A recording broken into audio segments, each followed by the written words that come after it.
Drift.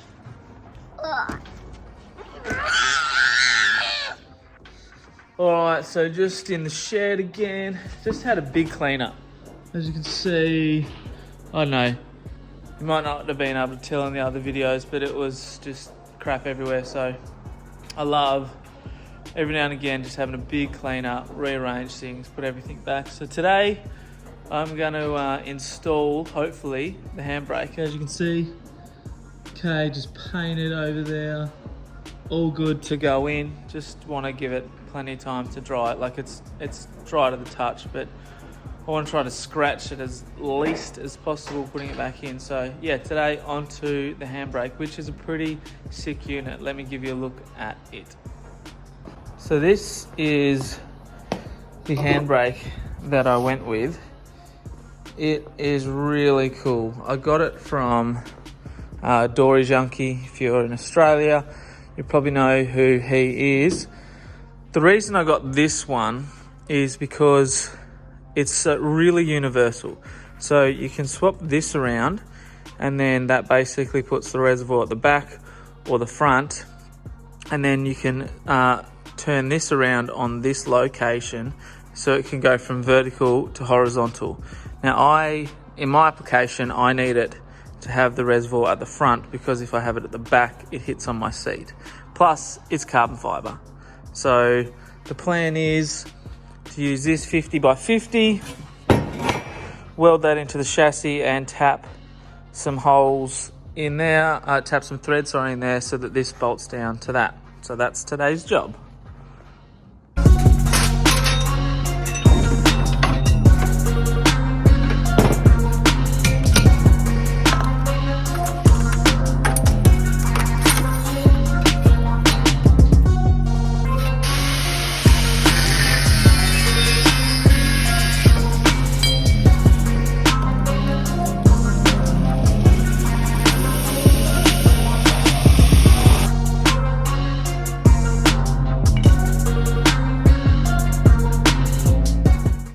So the plan is to have it sitting like that, and a little bit of an angle up in there. I've already cut out a little bit of the like dash in there, so I need to have this welded in like that, but I need to cut out that bit so it can sit flat.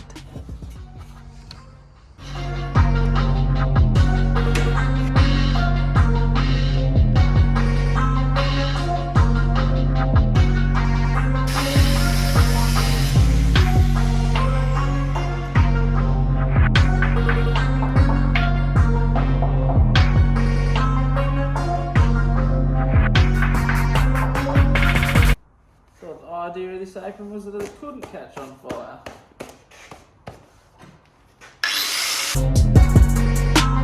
Alright, slight change.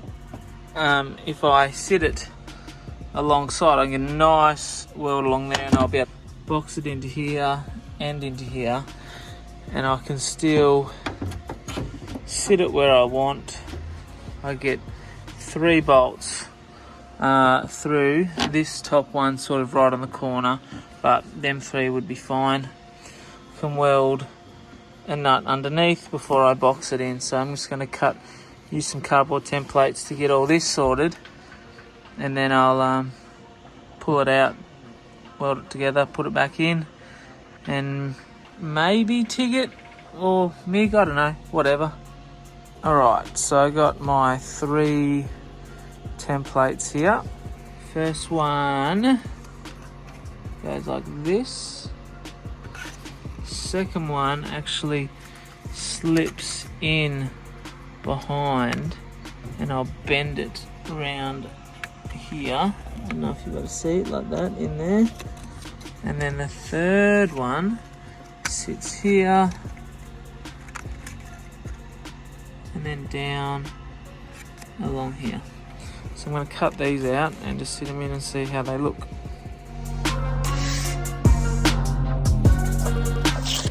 Alright, so they are cut one. This one slips in there. So I'm actually going to tack it here and clean that edge up out and bend it round, this bit round when it's out. And then this one goes there.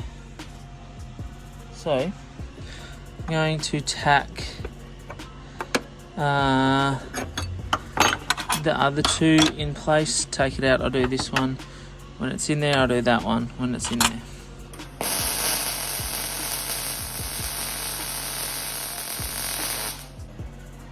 Alright, so I've boxed it all up, welded it in, yeah, pretty well. Now I'm just going to drill these, put it in, and essentially then I can weld along here, down here, here, and then I can get it along here, and then I'll put the one that goes like that. So it should be plenty strong enough. I'll weld nuts underneath to pick up the handbrake.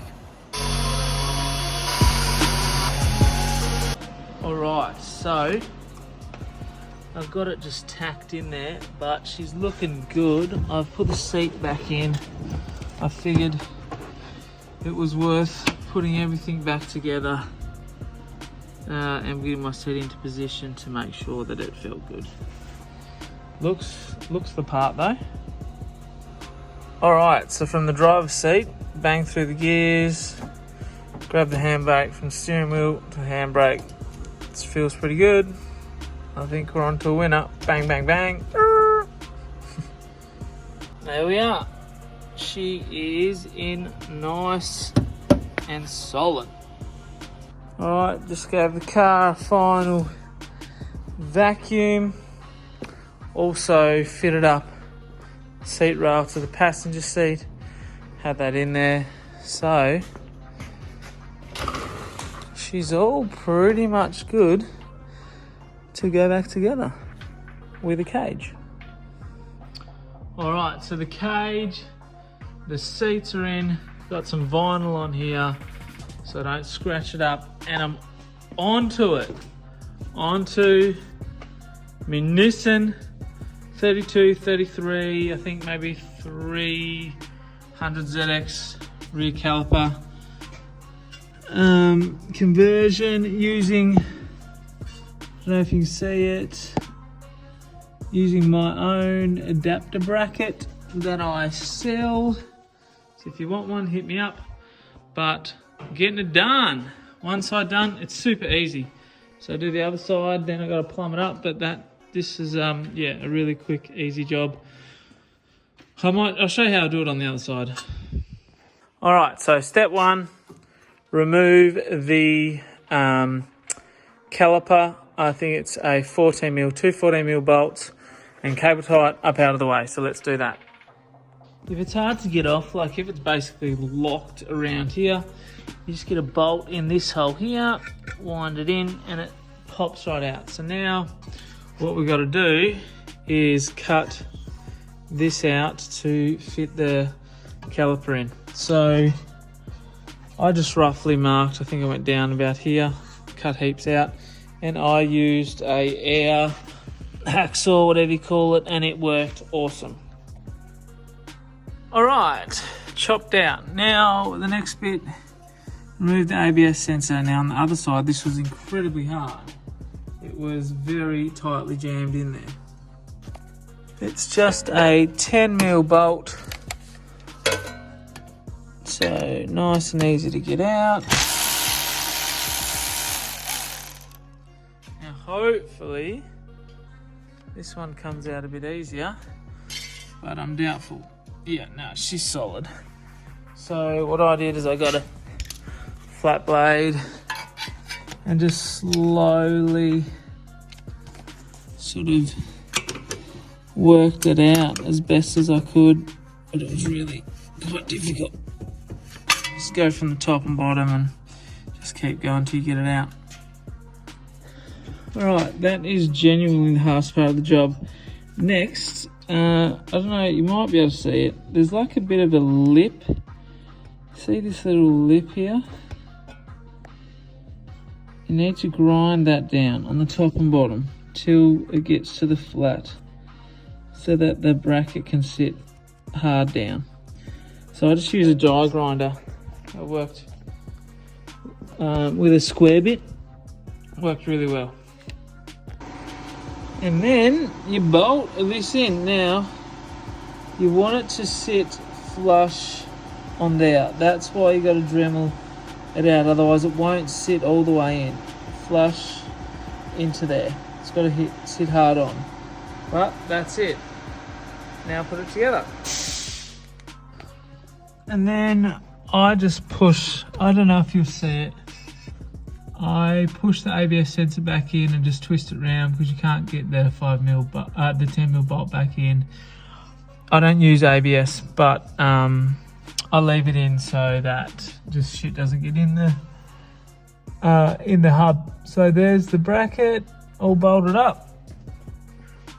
It's super easy setup.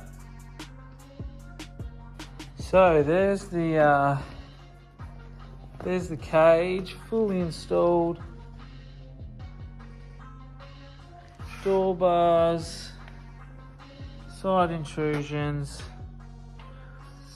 shifter, handbrake. She is coming along.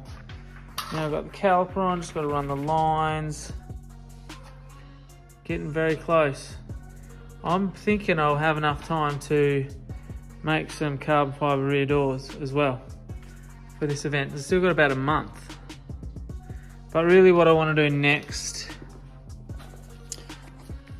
what I want to do now is get the fluids in this, get it started, running, and then sort of drive it, like make sure the gearbox is working and make sure the wise fab is all set up as best as I can for a first drive. I haven't actually even put wheels on to see if it hits anything yet, so I definitely need to do that next. I'm honestly a little bit nervous about that one, but stoked with the progress of the last couple of weeks.